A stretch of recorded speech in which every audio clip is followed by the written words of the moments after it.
ત્યાં તમને પકડી જે લઈ જાય છે એ બધાની સામે ડીજીને કહે ભાઈ અમારી જમીનમાં અમારો હક છે, તમે વચ્ચે પડશો નહીં. આવું કહેવા માટે રાજ્યના ડીજી એટલે આખા ગુજરાતના રાજ્યના પોલીસ વડા એને મળવા માટે 4-5 ધારાસભ્યો કે 8-10 ધારાસભ્યો અને બીજા આગેવાનો જાય એવું એક ગોઠવીએ છીએ. પહેલું આવનાર એકાદ અઠવાડિયામાં. બીજું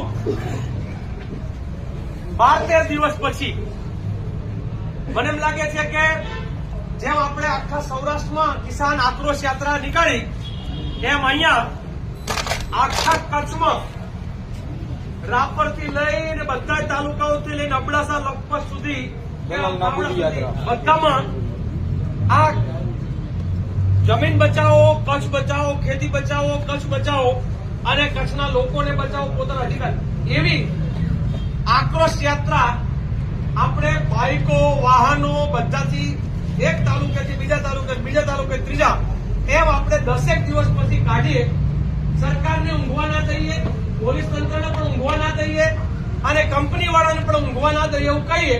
બીજી બાજુ સોશિયલ મીડિયાના માધ્યમથી અને ભાષણના માધ્યમથી આ અદાણીના અને મોટી મોટી વીજ કંપનીઓમાં જે ઇન્વેસ્ટરો છે ને એને પત્રો લખીએ, એને વિનંતી કરીએ કે તમે રોકાણ કરો છો એમાં અમારી જિંદગી પતી જાય છે, એટલે તમે અમને આપવાનું બંધ કરો તો અમે બચશું.